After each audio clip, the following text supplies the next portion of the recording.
Compre. Você vai falar, porra, por que eu não comprei mais? A BB Seguridade tá assim, ó. Segurando tudo aqui. Tá ótimo. Deu uma bocejada aqui, né? Porque, o mercado funciona aí. Que eu quero comprar tá subindo, a outra metade que eu quero comprar eu tô em período de silêncio, aquela velha história que vocês já conhecem, mas compramos bastante aí no final do ano passado, né? Notadamente depois das eleições foi um período bastante fértil aí para o jacaré.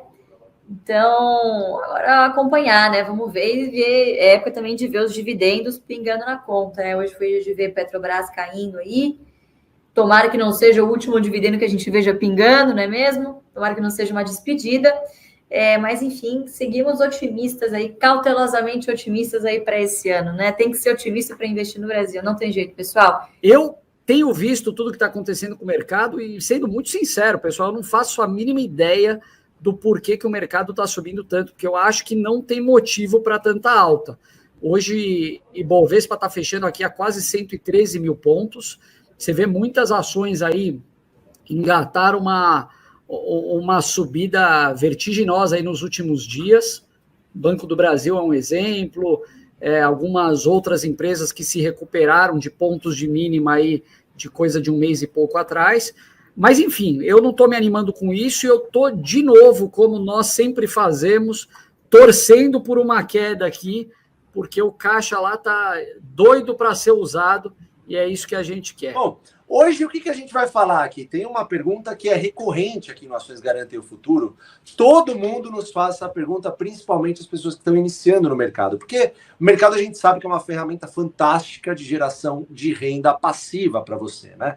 O mercado a gente sempre fala que não deixa você rico. Quem deixa você rico é o seu trabalho e seus aportes constantes. O passar do tempo, obviamente, vai multiplicar de maneira exponencial esse dinheiro e esses aportes. Mas veja bem, o passar do tempo, é bom que você tenha isso em mente. Baseado nisso, a gente vira e mexe, chega essa pergunta e de maneira bem frequente para nós, que é, devo manter o aporte mensal, mesmo que o preço da ação não esteja atraente? E essa pergunta ela é feita justamente quando os mercados acabam subindo um pouquinho mais, justamente porque as pessoas ficam enquadradas num negócio que a gente chama aqui de memória de mercado, ou seja, você acaba comprando uma ação, vamos supor que ninguém conhece uma ação que eu gosto bastante, eu não vou falar qual é, mas você compra por volta dos 30, 31, 30, 31, de repente ela está 39, eu não vou falar qual é, para não deixar ninguém oriçado aqui. Mas isso ninguém desconfiou qual é, Fabião. Eu acho que ninguém desconfia. Eu só sei que você não está comprando. Não, tô comprando. Começa com B e termina com B. Exatamente, mas praticamente. Não, termina com B, a segunda é B também, mas enfim.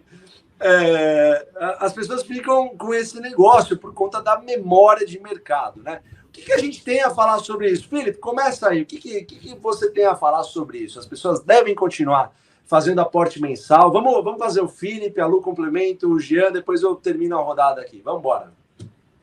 Fabião, eu acho que assim, antes de mais nada, uma grande premissa da estratégia previdenciária é você ter um retorno atrativo de dividendos em função do preço da ação, o famoso yield, né?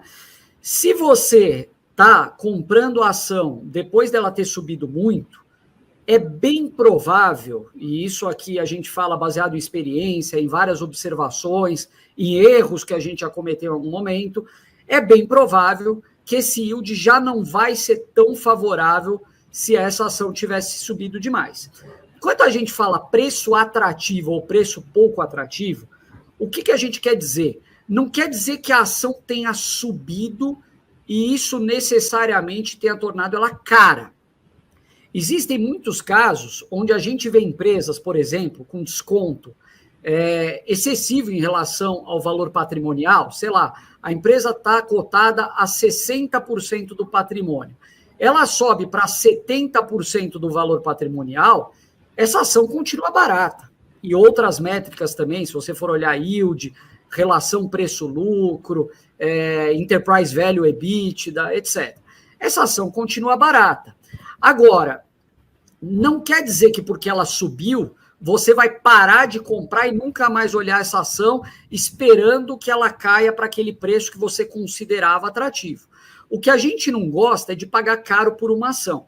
Se ela subir um pouco e mesmo assim todo esse conjunto de indicadores continua atrativo, não tem problema nenhum.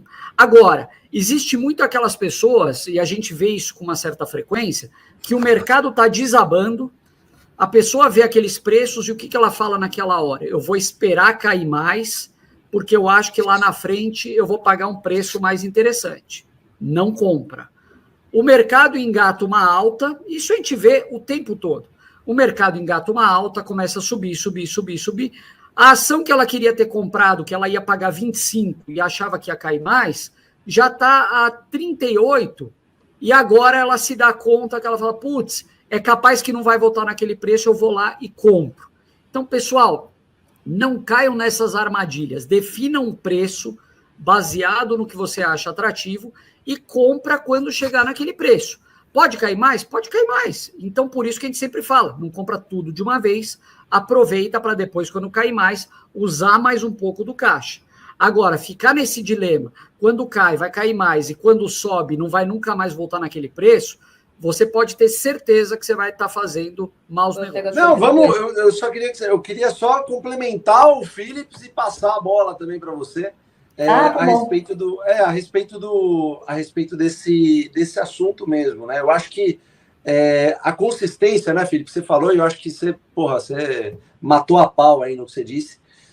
A consistência dos aportes para quem está começando na Bolsa de Valores, eu acho que é algo assim fundamental, né? Até porque essa pessoa que está começando não pegou o hábito ainda, né? De aportar todos os meses.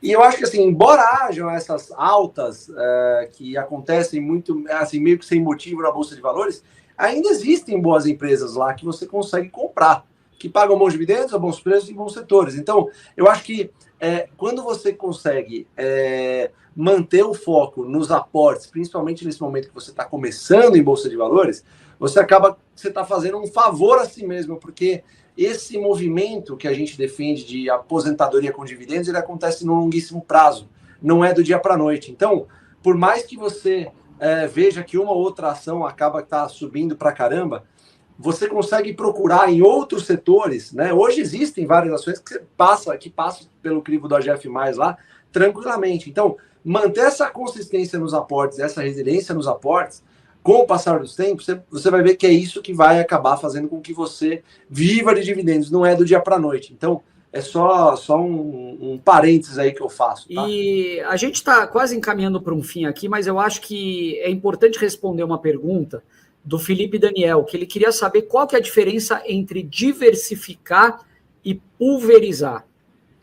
Eu não sei vocês aqui, pessoal, mas eu acho que um dos erros mais primários, e eu cometi esse erro no início, foi pulverizar demais. A pessoa entra no mercado, principalmente se ela está entrando num momento como o de agora, né, que você tem muita discussão sobre economia, risco político, alguma insegurança jurídica, etc. Muita gente pode falar, bom, a forma de eu me proteger é justamente eu comprando o máximo de ações possível, porque se alguma coisa acontecer com alguma, por exemplo, vamos supor que eu tenha 2% do meu patrimônio alocado em Americanas, não teria sido um desastre tão grande, porque alguma outra empresa teria subido e eliminado essa perda. Agora, a gente sinceramente não acredita nisso, pessoal, e acho que para você pulverizar, talvez seja até mais interessante ou você investir via fundo, ou você está num ETF, que hoje tem tantas opções, mas o que a gente prega é diferente, é o pensamento do empresário, é o empreender na Bolsa de Valores. Aquela história que o Barsi fala, de que ele sempre buscou ser um pequeno dono de grandes negócios, é o que a gente está buscando constantemente aqui, e quando a gente estuda, entende o negócio, vai conhecer a empresa eventualmente, assiste vídeos, conversa com executivos, participa de reunião, você formalizou ali na tua cabeça de que aquela é uma boa empresa e está cotada a um bom preço, você entra de fato de cabeça, não precisa torrar o caixa inteiro, mas você faz uma compra com convicção. A partir do momento que o preço não estiver mais interessante, como o Gia estava falando, aí sim você vai para uma outra empresa e vai fazer o processo parecido. Mas você colocar tudo de uma vez em várias empresas, você não vai entender profundamente de nenhuma delas, você não vai ter nenhuma percepção de lucro realmente, se alguma delas, vamos supor, subir 20% ou algo parecido, e você não vai ter como acompanhar, é humanamente impossível você acompanhar 20, 25, 30 empresas na carteira, porque você vai ter que ler a respeito. A gente prega que você deveria entender, ler, acompanhar o dia a dia das suas empresas, e para fazer isso você tem que ter uma carteira pequena o suficiente para ser gerenciável, né? É muito importante vocês se inscreverem no canal, porque ele representa a nossa voz, tá entendendo? Nós não temos uma didática tão fundamental e tão objetiva como tem aí o canal. E o canal, ele é um órgão de divulgação que procura não adivinhar, mas transmitir aquilo que realmente é importante que os senhores saibam para se conduzirem de uma forma positiva no mercado de valores.